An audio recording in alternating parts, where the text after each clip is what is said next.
Apparently that scared somebody off. Somebody just dropped out. We are now recording and somebody's coming back. Yay. Let's see. Well, that is the major housekeeping notes for the day. So we are here today to hear Valerie Jordan talk about family secrets of several different flavors. Valerie is originally from New York. She had moved to Oregon this year. She has a Ph.D. in developmental psychology and taught at universities until 2012 when she retired and probably started doing a lot of her genealogy. That's right. And her maternal grandparents were from, oops, I got to cheat, Bucharest. There we go. Yeah, and her paternal grandmother was from Odessa. So she is proud of her ancestry, and I don't know about proud about the secrets, but she's happy to share many of the secrets that she has discovered in her family. And with that, I will turn it over to Valerie. Oh, I forgot. She may pause in the middle for questions to take a break, but otherwise, if you have questions during the talk, please type them into the chat. When her presentation is over, we will take questions from chat first and then live questions afterward. So with that, I'll turn off my camera and my mic and shut up and let Valerie take over. Okay, thank you. Okay, well, thank you all. Can you all hear me? Want to make sure the sound and okay, very good. Well, thank you all for coming this morning. I'm delighted to be here, and this is my first presentation with the Jewish Genealogy of Oregon. So I'm very glad to be now in Oregon. For many years, I was a part of the Jewish Gen in Sacramento, and that was really where I got my I would say my current training in genealogy was with that group. So I'm very grateful to them for helping me in this journey. I've given several talks with them about a variety of topics. And this topic is a very personal one, as you will see. So there aren't a lot of resources. It's really my story about how this family secret got disclosed over the decades, and a more general discussion about secrets in families. If I put on my hat as a psychologist and as a professor, this issue of family secrets comes up fairly often, as you can imagine. And so it's been a combination of both my professional life as well as the personal one that that I learned gradually about these secrets. So, and I'm happy to answer questions as we go along. And let's see, why am I not? Um, hmm. Okay, so I'm first going to just give a little background about secrets. And as you probably already know, secrets is an intentional concealment of information about someone by at least one other person. And as we can see, usually that information is very painful, it's shameful, or maybe it causes harm to others in the family. So, you know, there's of course, centuries of secrets that exist. But when people decide, you know, it's time to tell them the story, it's time to tell them the secret, that would be the intentional disclosure. And usually people think, well, when they're old enough. Well, does anybody have an idea of what old enough is, when that comes? And partly that might depend on the secret, of course. But, you know, when we think of children, when are they old enough to know about the Holocaust, to know about where grandpa really came from? So the intentional disclosure used to be fairly rare going back in time. And sometimes it might be associated with a specific milestone. For example, a bar mitzvah, bat mitzvah, maybe the family says, okay, it's time to tell the child about so and so. On the other end of the spectrum, it could be when the distress about the secret becomes so significant and even unmanageable. And this may happen often in psychotherapy, that we soon discover, we wonder whether maybe there's something going on in the family that the client doesn't know about, and maybe it's an untold secret. And that sometimes is the case. And of course, there can be some unintentional disclosure and accidental disclosure by the people who know, but don't know that the person who is the subject of the secret doesn't know. That's the example that I will share with Bobby Darin. You all remember Bobby Darin? Oh, one of my faves from back then, and I'm going to share his story in a moment. And so, of course, there are pros and cons of telling and not telling the secret. Um, I think ultimately it's always better to tell, and to tell under your terms and timing and condition rather than the unintentional disclosure, which certainly today in today's society is very likely to happen. Um, now there's certainly ideas about what's a subjective idea of what is secret, what's private, and may not be necessarily shameful or painful, but it's just a private thing, and nobody needs to know about this private story. And also just to say that unknown or forgotten stories are not necessarily intentional. They're just, well, gosh, we didn't know, and that's part of my story. Is, gee, I never knew that. Okay. So, very quickly, there are many types of family secrets. Of course, the most common one probably is about one's biological parents, and that's going to be part of my story. And I will mention Bobby Darin because his story came out many decades ago. I think it was in the 70s or 80s. And it just really struck me at the time, first because I was such a fan. And as you may know, he died at a very young age. But his story was quite compelling. And that was kind of the first clue that I ever had about, gee, wow, this is something. And then, of course, we know that there are secrets about affairs, and Charles Lindbergh, and little snip on that. The category of political secrets, also known in America as red diaper babies.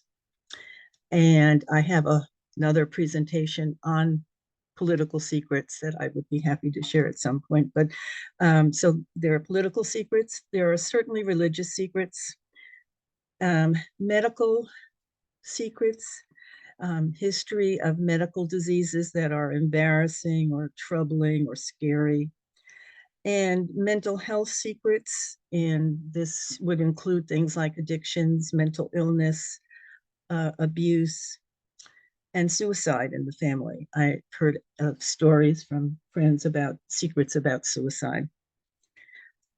Then, of course, there are issues around identity. Probably the most common would be sexual orientation, and then racial, ethnic, and religious issues. Adoption secrets, of course, are used to be one of the largest categories of secrets.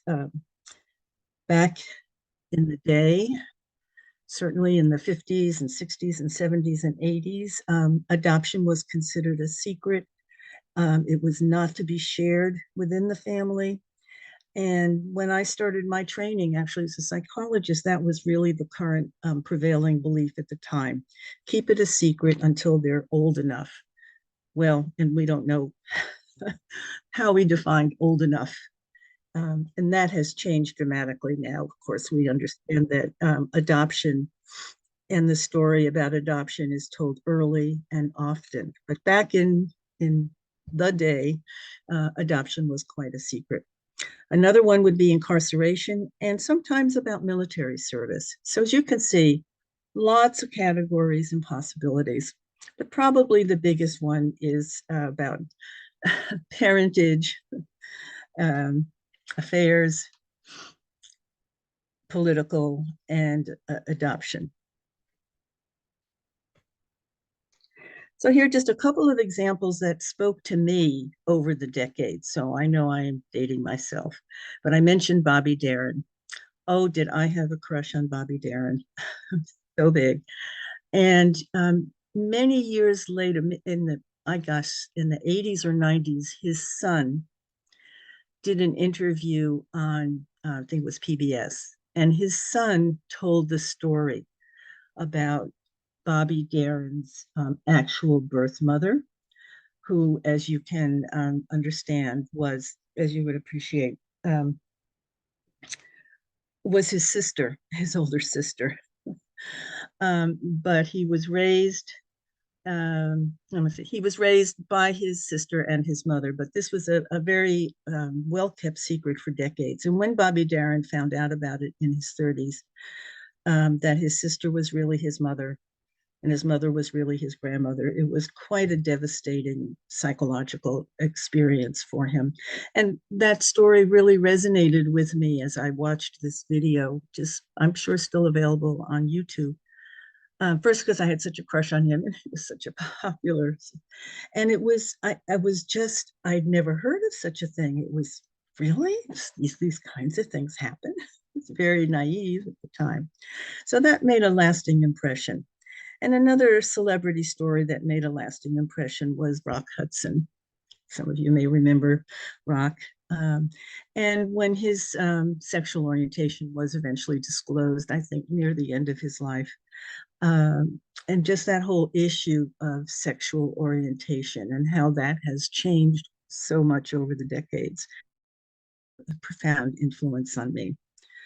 And then last but not least, just to cite another example of Charles Lindbergh, and this was disclosed in, well, in a book that was written about him, and it was disclosed that he had 7 illegitimate children that he had fathered in Europe after World War II. It's like, what a guy. what a great guy. And so again, all of these celebrity disclosures sort of add to this picture of, gee, these things happen in lots of families. And just this one last example of Oprah's secret sister, and I didn't know about this till I was researching this talk. But as probably you know, she was born great poverty and lived with various family members, had a very difficult childhood. But she never knew that her mother had 2 more children after Oprah left the family, and that she didn't find out about it until 2010. And this is, I think, probably the good benefit of ancestry and DNA testing now, is that some of these hidden secrets do come out.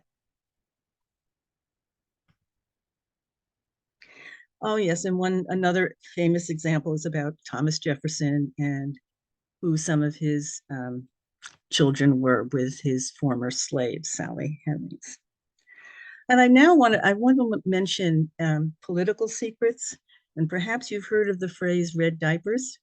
And this referred to the children of parents who were known to be communists in the 40s and 50s and 60s. And so the notion of red diaper has become well known, and there are many authors who have written about their experience growing up in a family with parents who were known communists.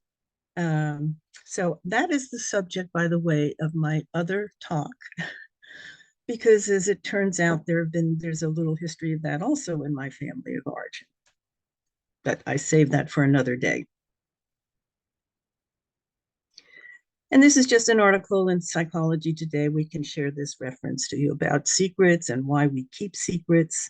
Some are what kinds of secrets there are, and what do people in general, what are their opinions about secret keeping? So that might be of interest to you.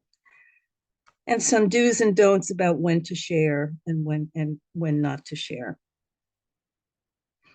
So much for the research part. And here's just another slide. I want to really get on to my story. But again, sort of thoughts about when to share secrets and with whom. And again, most common categories: cheating on a partner, sexual behavior, having lied, romantic desires, non-sexual infidelity, and so forth. Oh, okay. So I'm going to pause here for a minute, take a quick look at the chat, and then I'm going to tell you my personal story. So let me stop here. And where's the chat? Where'd the chat go? Um, Depending on your particular screen, it may be hiding under the more. it's hiding. Yes, it is. Okay, there we go. Chat.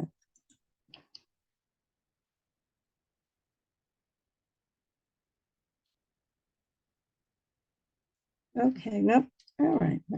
Nothing that, okay. Look next to the participants at the bottom. Yeah, yeah. Okay, well, I'm going to continue.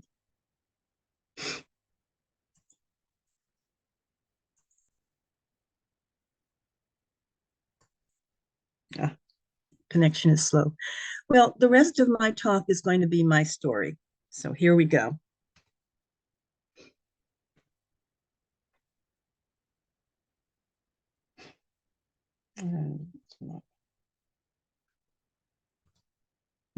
It's not advancing. There we go. Okie doke. So the story I'm going to tell you is about my grandmother and my father.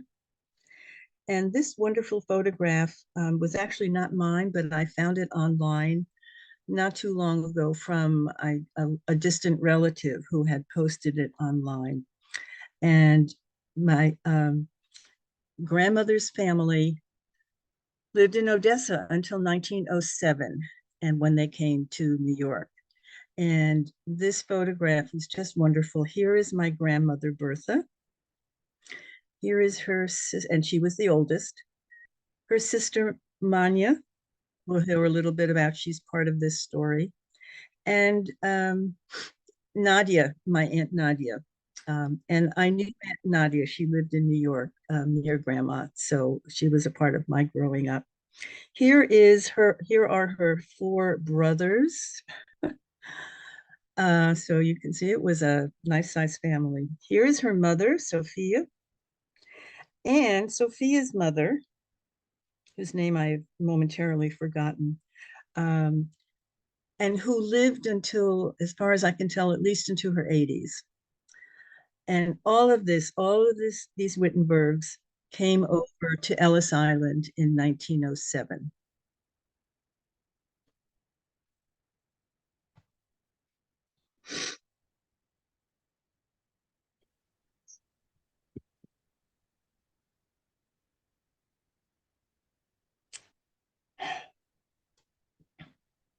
It's very slow. Is there anything we can do to get this to move What's the fast? problem, Valerie? It's not advancing. Okay, click on the screen with your mouse and then see if it does that.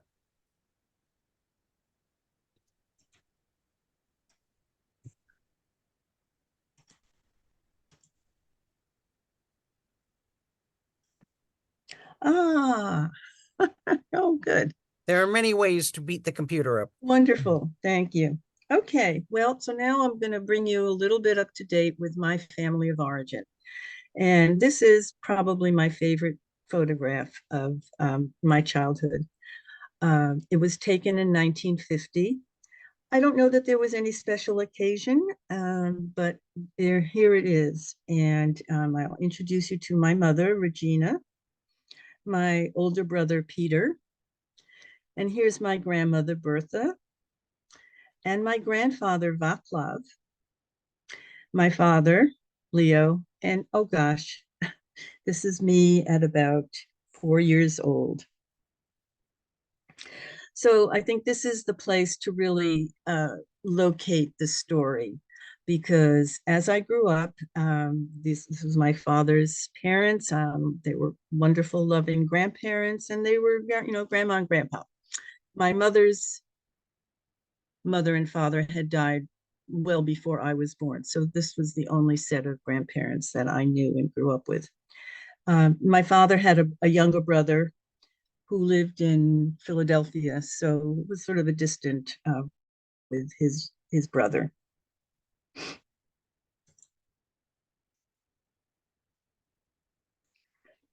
So what is the secret about? The secret is about my father and who his biological father was. And as it turned out, it was not my grandfather, William, it was someone else. And there were, so these are part of the sequence of the story, of how gradually the secret began to unravel. So the story that my mother told was actually not true. And there were many documents that I eventually obtained through Ancestry. And there's still relatives who don't know about BG. BG is, by the way, my father's biological father, Benjamin George Lazarus. And there are still things that I don't know about this right now. I don't know how some of the information and documents eventually got to my grandmother, and just other pieces that are still to be to be disclosed. But what I'm going to tell you is the story of how and when the secret started coming out and was told to me before I joined Ancestry in 2012 and found out the real story.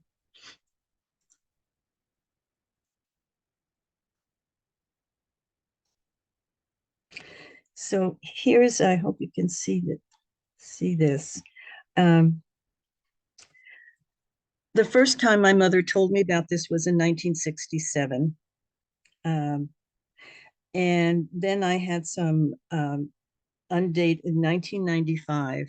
My father died, and we then went to his safe deposit box and found the documents. But I guess what I want to say here is that my mother's story was not true. The story that she had told about him was not true, and there's still a lot of missing pieces to the story.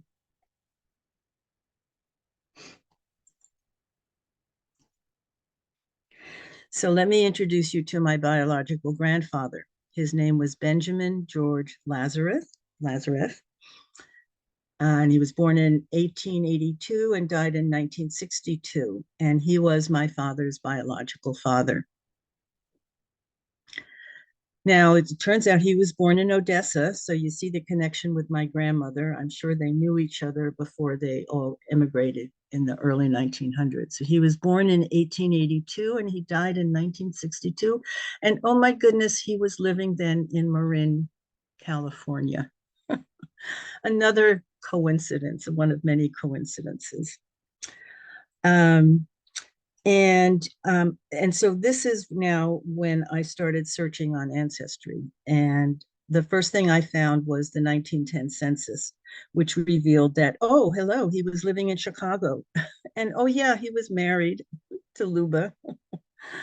Yeah. And then, of course, I found all of the other documents that you usually find on Ancestry, the naturalization, the draft, the passport, marriage certificates, and his obituary. And I will show you some of these documents.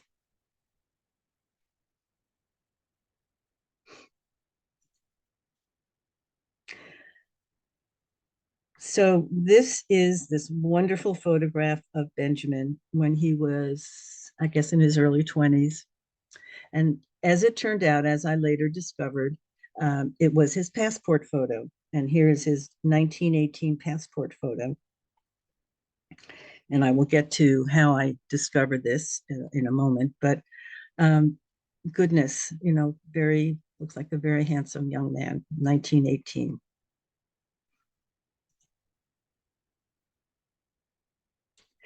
Oh yeah, and he was married twice.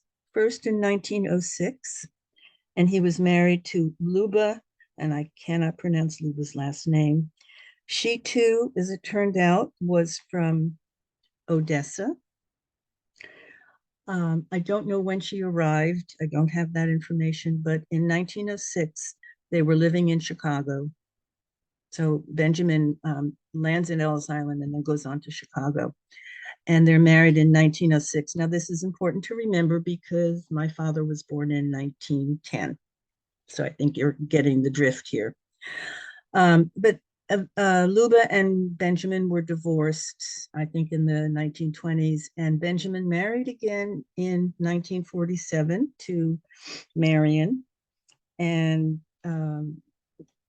lived until his death in 1962. So one of the things I have not yet done on that long list of to-dos is I've never contacted her family of origin. She is listed, her family is listed on Ancestry, and I've just never done that, but that's a missing piece.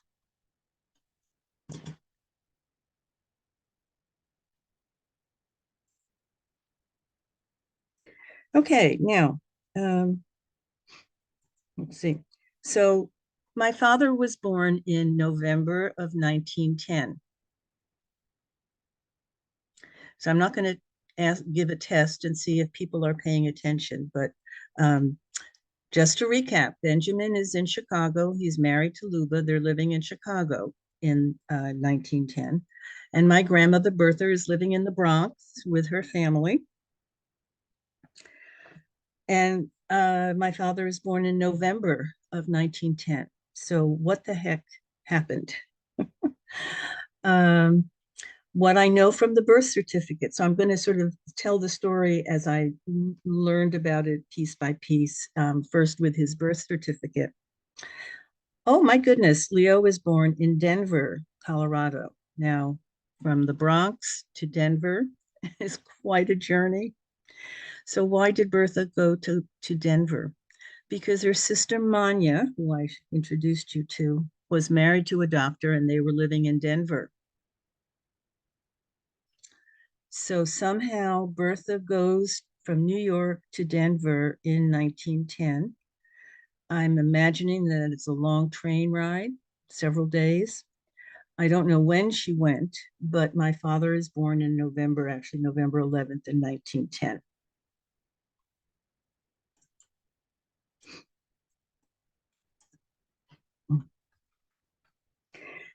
Ta-da! And here is my father's original, actual and only original authentic birth certificate. And I know it's a little hard to read, but as you can see, it says his name is Leo Lazarev.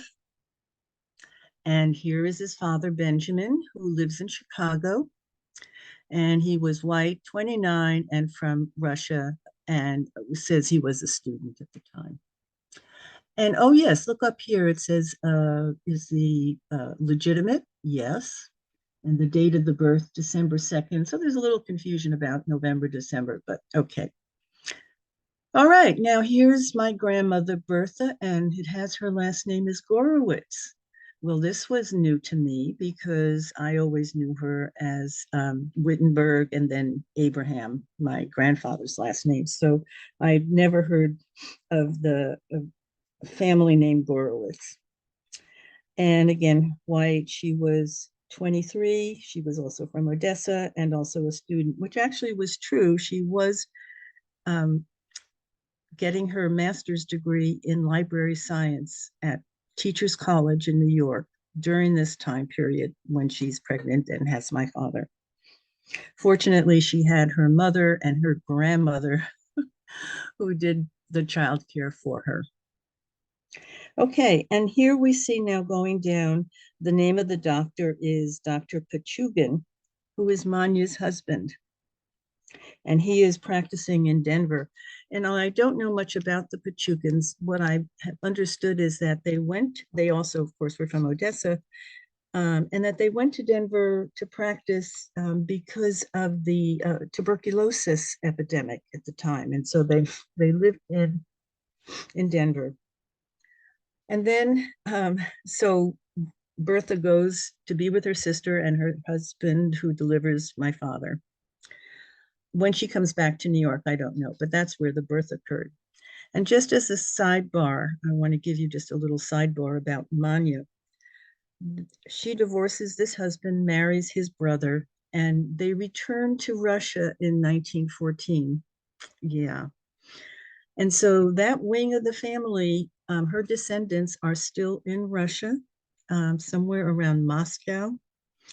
And one of the cousins was the person who was still in contact with the Russian branch of the family. And I recently also received an email from, ready for this, Manya's great granddaughter, who somehow found me through various channels. And we had been in touch before COVID for several years. They still live in Moscow, live a very, very simple life. But we've not been in touch since COVID and since the war, of course. But I think about them often. So there is that branch from Manya who are in Russia today. Okay, I think I'm going to pause here for a moment. Do you want to look at the questions and see if there is anything that I can address right at the moment? I know there are a couple in there, so let me go back and find them. Mhm. Think, think, think, think. Are any questions at this point? So you've Well, heard okay, now about. somebody did ask, how do you choose what secrets to share in a family tree? Indeed. I think it's not only which ones, but when and with whom. I think I can't. I think all the secrets need eventually to be disclosed.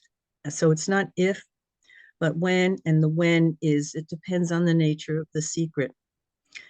We know now that adoption should be shared as early as possible. That 2-year-olds now are told about adoption. So adoption is disclosed and shared early and often. It's a story that gets told and retold over the course of the family's life. So having said that, I guess I would say again, it depends on the nature of the secret. For example, if it's about a serious medical condition, that might be something that would come later. One of the other secrets in my family, which I hopefully will have a chance to talk about in another talk, was about sexual orientation and the beloved relative who was in the closet during the 30s and 40s and very sadly committed suicide. This was a family tragedy, as you can imagine, and I only knew about it sort of very vaguely, and whenever my mother would talk about it, she'd get very teary and very sad. And it wasn't until really recently that I sort of put the pieces of that together. So that's a whole nother story. So I guess my answer is it depends. It depends on the story. Okay, Rochelle asked, who's the father of Leo's older siblings? Leo doesn't have any older siblings. He has one younger brother, George, and George's father is my grandfather, William, who you'll see more about. So Okay. he's his half brother, Okay. and it was just the two of them. Were all the people involved Jewish? Yes. You Yes. had to think about it. I had to think about it. No, what am I saying? Grandpa Vaclav was not Jewish. He was an atheist. And Okay. oh, by the way, a communist, but that's another story. That's a red diaper Uh, baby story. Okay, yeah. have you used DNA to confirm your documentary findings? No, I have no DNA for any of this. I have documents and pieces of the puzzle that make sense, but no, I have no DNA. Okay.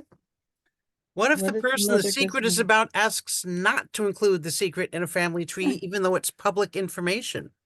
Well, damned if you do and damned if you don't. I guess there's some way of removing that information in a family tree if it's on Ancestry.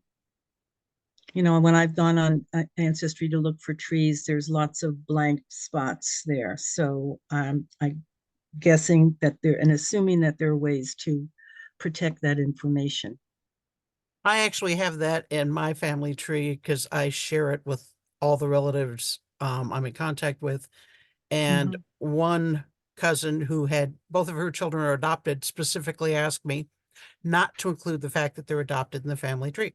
Mhm. So I just took that information out of the family tree, and I have a separate little file of the things that I don't put in the family tree to share with everybody. Yes.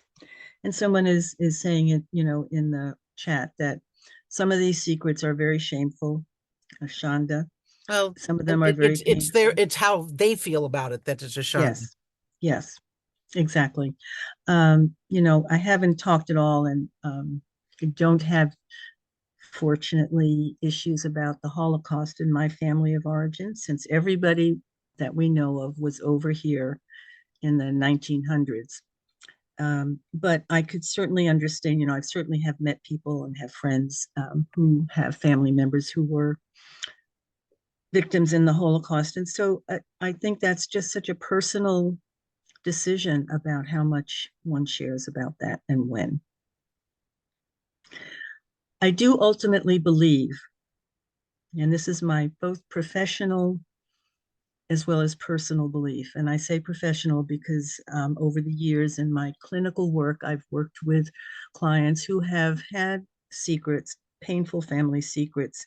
And somehow, how would I say this? It's like they know that there's a secret that's painful, but they don't know what it is. And usually the not knowing is worse than the knowing, because the not knowing creates so much doubt, so much anxiety.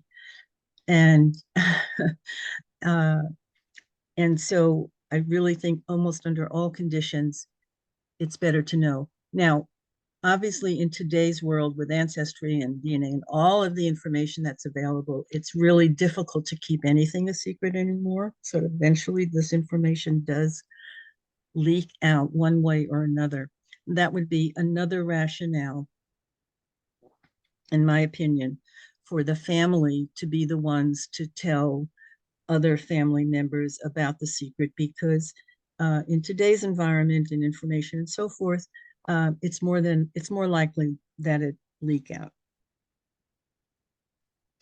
Someone's asking a question about my father's birth certificate, that he was that his father was a student. I know nothing about it. And between you and me, I think Benjamin, from what I've discovered from all these documents, was a bit of a storyteller, bit of an exaggerator. He might have come over thinking he was going to be a student, but he wasn't. And I'll show you some of his documents.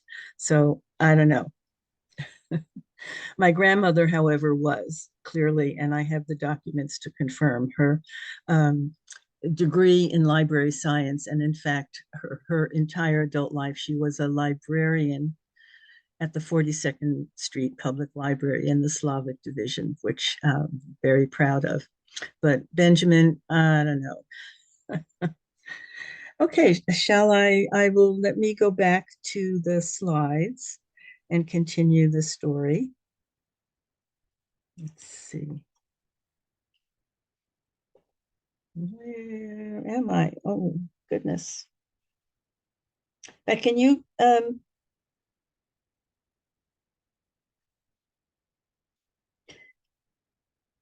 You should be able to go back to sharing again because okay, yeah, but it went back to the beginning.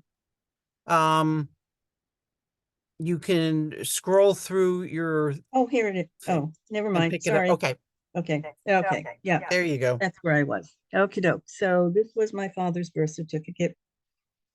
Yeah, and again, just to summarize this, my grandmother going from the Bronx to Denver in 1910 to give birth. Oh my goodness. Yeah. This is very slow. I'm sorry about that.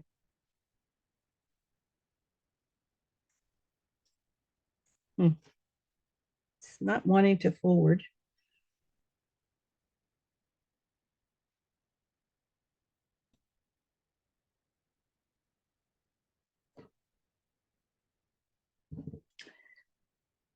Oh, all righty. Notice the resemblance? So the photograph of Benjamin is his passport photo taken in 1917. And this is my father, 1930. So they're sort of about the same age. And I think you can see, I can certainly see the family resemblance. Why did Benjamin have a passport photo taken in 1917? I do have a draft registration card for him. He was not in the army, but he did go over to Europe after the war to work with a Jewish rescue agency. And he was in France for a couple of years and then returned to New York and was actually in New York for a couple of years before he returned to Chicago. So yeah, I think when you see those photographs, you can see the family resemblance. So here's a bit about how I learned the story. So it was my mother who first started telling me the story. And where else, of course, if you knew my mother, she loved the theater. Now, remember, they're in New York, they're adults, they're in New York. They go to the theater every week at least. And in 1967, I'm actually back from college and I'm back in New York. And my parents were supposed to go see this Harold Pinter play. I don't know if anybody remembers Harold Pinter, but his plays were very dramatic, lots of drama and so forth. And so they were scheduled, they had tickets to see The Homecoming in 1967. And it's a I would call it a very tense and very dark play about an adult son who is English, is in America, and he comes back to visit with his family. And oh my gosh, it's just, lots of painful, angry content between the father and the son. Now, I'm sure the play had been reviewed, and of course, my parents always read the reviews of the plays in the New York Times, and my father refuses to go. And I don't totally understand why he refuses to go, because although I didn't know it at the time, his stepfather, my grandfather, turned out was a difficult stepfather. And it was clear that this play would have triggered some very painful memories. So my mother calls me and says, come with me to the play. And it is a very painful play. It's very difficult to sit through it. And in the intermission, get this now, talk about dramatic telling of the family story. In the intermission, she says, the reason why Dad didn't want to come was because this play reminds him of Grandpa. Well, this is the grandpa who seemed, like a good guy to me, but, that he was a pretty rough father. And oh, by the way, he was actually Dad's stepfather. And so that's the first moment when I learned that Grandpa is not my father's biological father. Oh, Grandma was she had this, anyway, that was the first time. And actually at that time, it was like, oh, that's interesting. There were other things to consider. So I heard that story. It kind of got buried away. Life went on. got my doctorate. I got married to my dear husband, my late husband, Larry, and eventually moved in 1977, moved with Larry to California, where we got our first professional jobs. And that's where my professional career started.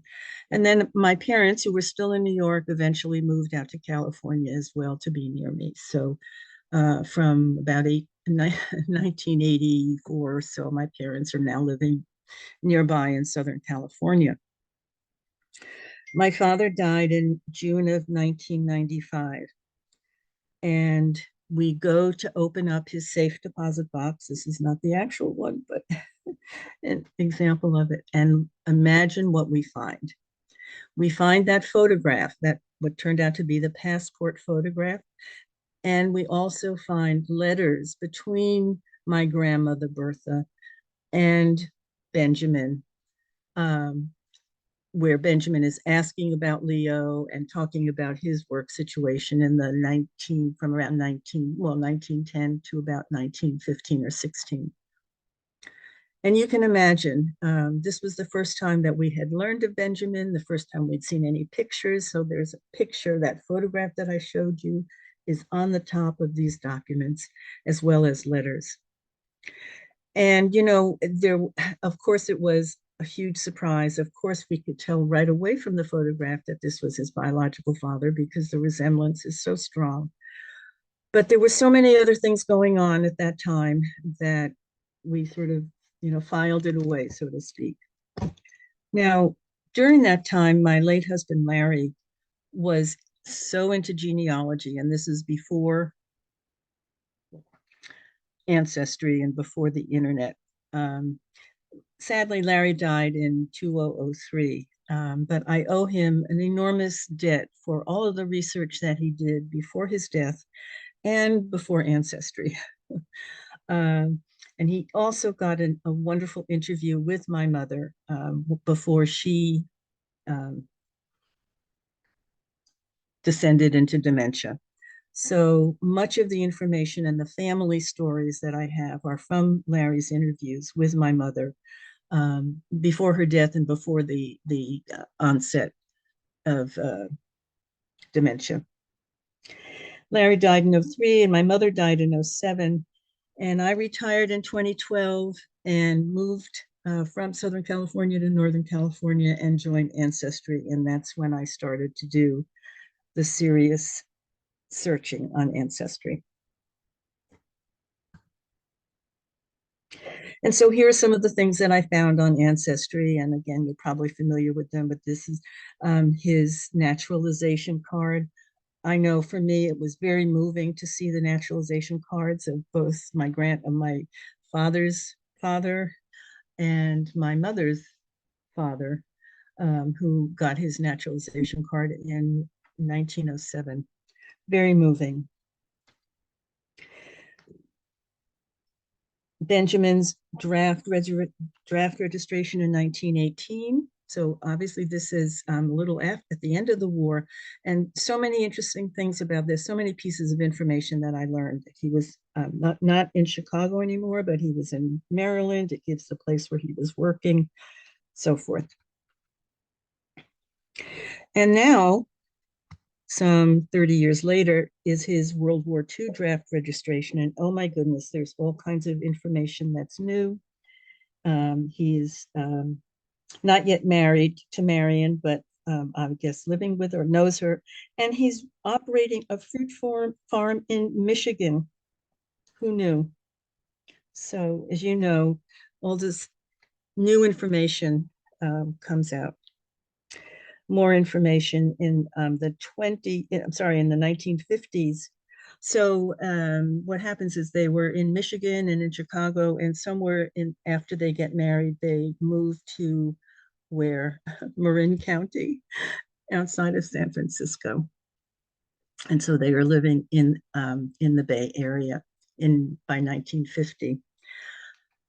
Coincidentally, my brother is the first to move to the Bay Area in the late 1960s, and I moved to Southern California in the 70s. So it turns out that there are overlaps chronologically in terms of where all of us are, so close, but not knowing it. And here is his obituary. Oh my goodness. And I just went on Google and put in his name, and this pops up. And this was just such a powerful moment and turning point for me because of the information that was in there that I still had not known.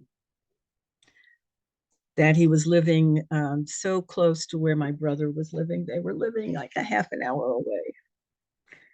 But also, and I've highlighted it in yellow because this was the real big discovery, is that, oh, my father's not listed as one of his children. I don't see Leo's name anywhere, but look here, his daughter, Elizabeth Sassouli. Oh my goodness, I'm going to pause here. This was such a dramatic moment for me. My father had a half sister that we never knew about.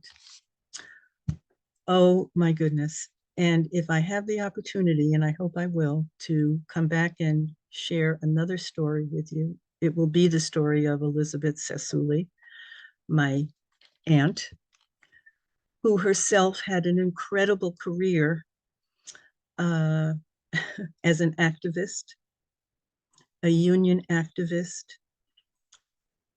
in the 40s, and who, by the way, also happened to be a member of the Communist Party. And who, by the way, was under FBI surveillance with many other people in Washington, D.C. in the 1940s. Oh, my goodness. So, as often happens, one story leads to another. But discovering the sister that my father's half sister, who we never knew, and who she was in her life is, in fact, another presentation that I have done about her. Okay, how are we doing on time?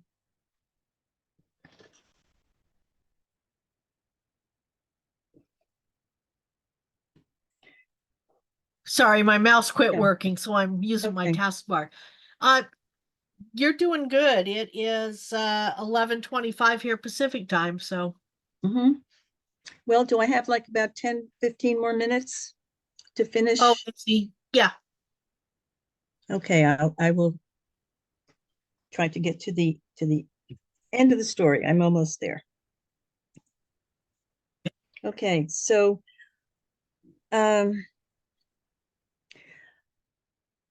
yeah. Let's see.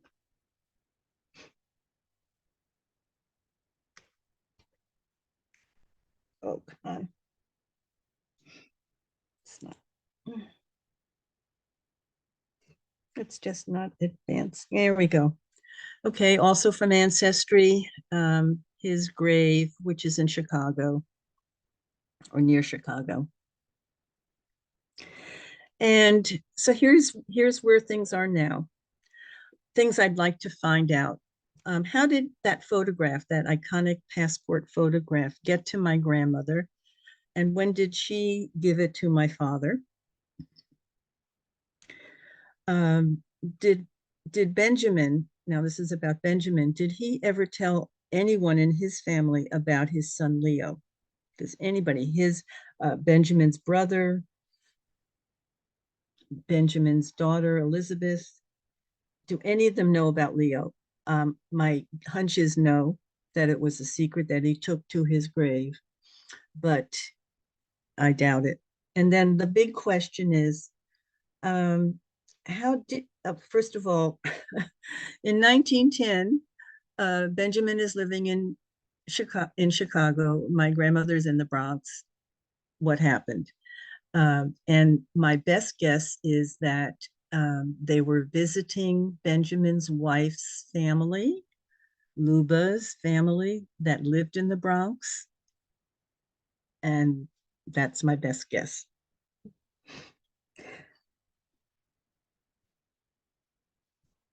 So these are things that I would still be looking for. There's still gaps in the census data. I still can't find his immigration data.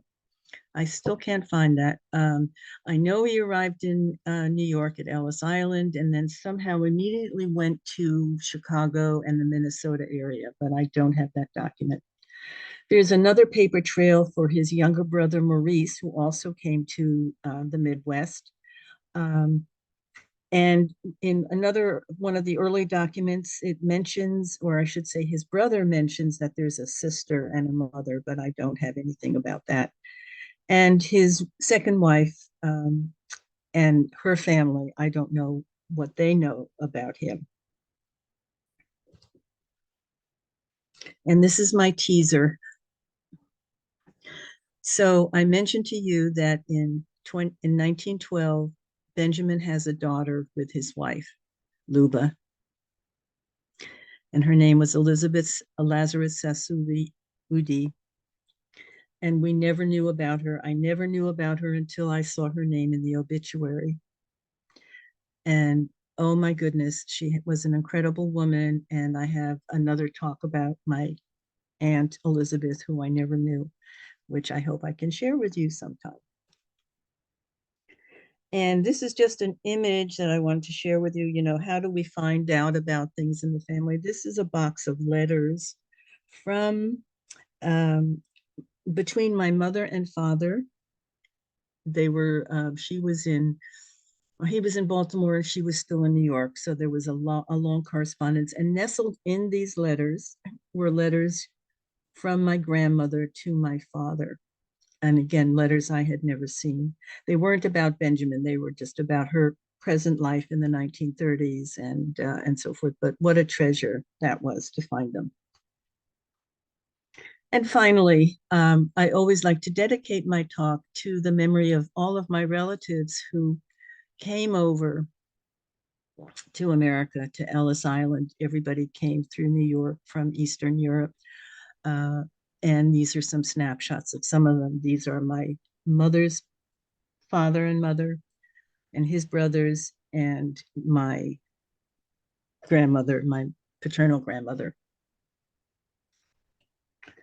I don't have time, but I hope you watch or listen to this video. It's just one of many wonderful songs about Ellis Island. And this is my joke for the day. And my thank you for coming.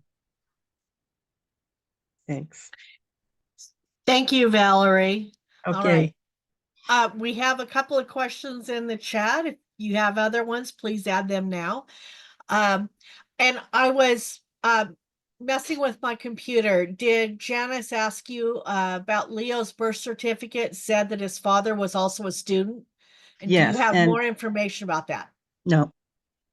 Okay. And frankly, I don't believe it, Oh, okay. but I don't know. So- We'll never know. The rest of that was would it explain his presence in Denver rather than in Chicago? So, Yes. um, Well, no, okay. but I don't think that's a good question. If you're asking or wondering, did Benjamin? No, Benjamin never, I'm like 99% sure, never came to his birth. He never saw him. Okay. I'm like All right. 99% sure of that. After all, he had his wife. So I don't think so.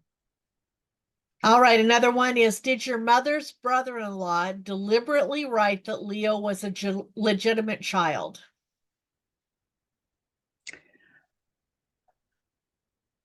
Well, I mean, he was legitimate and but born out of marriage. I mean, I guess the question is, you know, what defines legitimacy, what defines it then, and what defines it now. You know, his father is known. The father obviously is identified, but they just weren't married. So I don't know if that makes him Okay. illegitimate or not in 1910. And by today's standards, probably not. So I hope All that right. answers the question. Did Benjamin pay any financial support? I highly doubt it. He could barely support himself. Those letters that I referred to, that I found, letters from Benjamin to Bertha. He's asking about Leo. How is my precious Leo? And blah, blah, blah. But then he's also talking about his struggles finding a job and what his work was. Oh, and by the way, he never mentions his daughter Elizabeth. So in those letters, you know, that she's just not mentioned. So the sense I got from the letters is kind of a poor me, I'm struggling. Oh, and how is Leo? And how are you doing? You know, it's like, as you can tell, I have very mixed feelings about Benjamin. Yes, we To be probably polite. all do. Yeah. Did Elizabeth have children? Oh, you know, can I come back and tell you the story of Elizabeth, because she's just such a remarkable woman? And the answer is no. She had a stepdaughter, and the message from that story and it's still very real for me and very fresh, is that um, the stepdaughter still does not know about me and our side of the family. And Okay. I keep sitting down to write a letter to her, and I haven't mailed it yet. So the piece that I would talk about is, how do you contact relatives of the person you have learned about, but they don't know, the relatives don't know about you? Have you taken a DNA test? Yes, I have. Okay. And I have was linked to two cousins, um, both of whom I did not know of, was never in contact with. So it was a very, very rewarding experience. And I'm very glad that I met those two cousins. And that could also be another talk. Yeah. Okay. Um, Jane is asking, Valerie, have you looked for Benjamin's brother's birth record and the Alex Krakowski documents for Odessa? They start in 1884, so Benjamin's birth registration may not have survived. Thank you. I have not, I'm aware of all of the recent documents and so forth from Odessa, but I have not yet visited any of them. That's also on the to-do list. Those never-ending to-do lists that just keep getting Absolutely. longer rather than shorter. And of course, we're all aware, of course, of the situation in Odessa and Ukraine. So, it's even more salient for me now every time I, read about Odessa. It's very personal, because I do remember my grandmother telling my parents, about their life in Odessa and how they loved it. And so that's another story, but that's a very important piece. So no, I have not checked those records yet. I'm eager to do that. And I'm hoping Family Search, I know they were filming records there, Mhm. trying to get as much as possible, but I'm Right. hoping that they will Yeah. be able to complete all of that. And in Yeah. case records get destroyed, we'll at least have those copies. But keeping my fingers crossed they're not destroyed. Right. Okay. Why did your father never tell you about his biological father? It doesn't sound so shameful. Great question. I just don't know the answer to that. I wish I could come up with an answer. I'm going to think about that. I don't even know if my mother told him that she had told me some of the story, at that the intermission of the play. I don't know. I don't And know. it's possible that he just didn't consider him his father. So, Mhm. you know, uh, but Yeah. you'll never know. Um, yes, I will never know. He had a very, I guess, part of the story is that my grandfather, who was his stepfather, was actually, shall we say, a very strict and harsh stepfather growing up. And so I think that that's a coded way of saying that I'm not sure if there was physical abuse, but he was very punitive to my father growing up. Oh, As an adult, when I knew my grandfather, he was a very sweet, loving man, and they had obviously reconciled whatever painful memories there were from their childhood. Oh, and by the way, my grandfather, oh, by the way, was, oh gosh, a communist. Oh my gosh, I just told you the other secret in the family. And that's a preview of the next talk. But yeah, oh yeah. yeah. Okay. Jean Gold wants to know, she's curious more about the Gorowitz-Horowitz connection from Odessa, and can we communicate via email? And if so, what is your email address? Of course, maybe you could, I'm happy to do that. I would love to do that. It's vjordan46 @gmail. bjordan46 @gmail. All right. Mhm. I'm putting it in the chat for her. Great. Mhm. Okay. All right. And Sue is asking, did your father know and when? And I think we might have answered that because we're not positive, maybe. Jean also says legitimacy. I think that depends on whether from a Jewish perspective, as long as neither parent is married, or civil, not married to each other. Mhm. So Yeah. just a thought there. Yeah. Yeah. No, Benjamin was definitely married to someone Okay. else. Mhm. Yep. And Robert says, I too have been on the voyage of family secrets. Besides quenching your curiosity, how else has it benefited you and your family? Ooh, good question. Gosh. Well, I think the truth always is important. And I think the discovery, I think learning about their journey and learning about their lives is important. And I've shared it. And by the way, I hope my son is still on this Zoom. He was on there, and I don't know if my grandchildren are there, but I hope they are. And just knowing the story. Okay. And knowing, I think the other piece of it for me is my father was a troubled man in some ways, I'll just say. He had some mental health issues. And I, as a psychologist, can wonder about the kind of mistreatment that he might have experienced as a child with his stepfather, and what it might have meant to him to not have known his biological father. And, sometimes in those situations, you can idolize the missing parent and demonize the present parent. So these are things that, psychologically I would be wondering about. All right. Stephanie, I'll get to you in just a minute. Amanda says, if you ever want to validate it through DNA, upload to GEDmatch and a volunteer could help you. Thank you. And Yes. Barbara says, did Leo have even more problems with his stepfather because the stepfather knew Leo wasn't his biological father? As I knew them, and you could see from that photograph in 1950, by the time the grandchildren, my brother and I came along, but even before then, things had been well resolved between Leo and my grandfather. My father was he was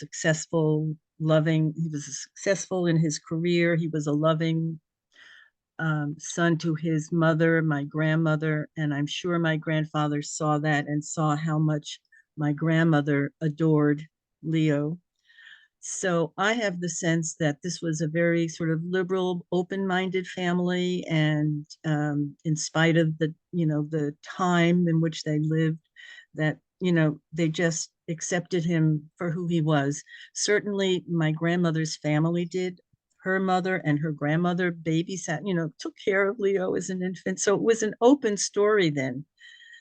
Everybody knew who Leo's Okay. father was, All right. biological father. Yeah. Stephanie, if you want to unmute and ask your question. And then I have two more in the chat. Great. All right. Stephanie, I'll watch for you to unmute, but I'll go ahead and ask this other question. How old was Leo when his mother married? 5.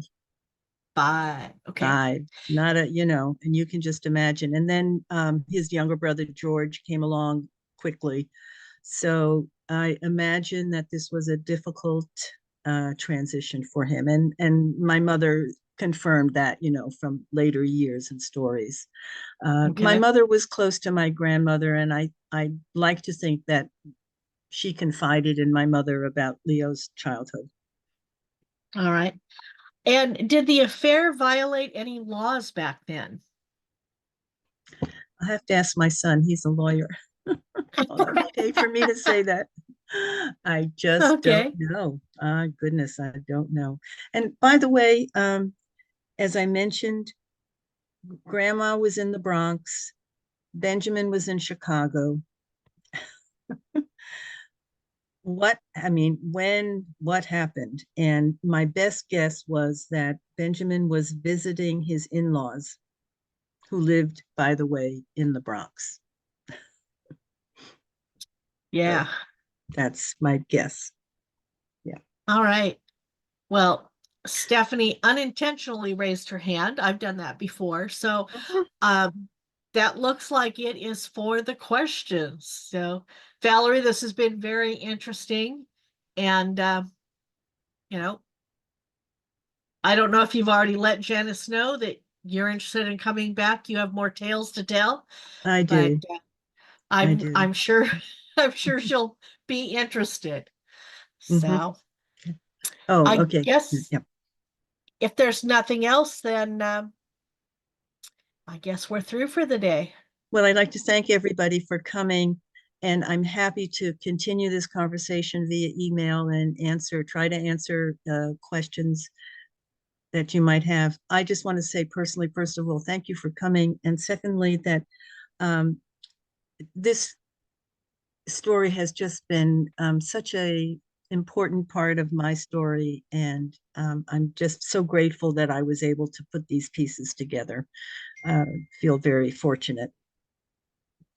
So thanks Cool. again for coming, and I'm very glad to continue the conversation via email and Zoom. Thank you very And oh, much. by the It's way, been I'm so very glad I'm in interesting. Portland now. I forgot We're to glad you mention. are too. I am in Portland. Mhm. All right. Well, thank you all. I'll go ahead and stop the recording, and we'll see you next time. Thanks everybody for coming. All right.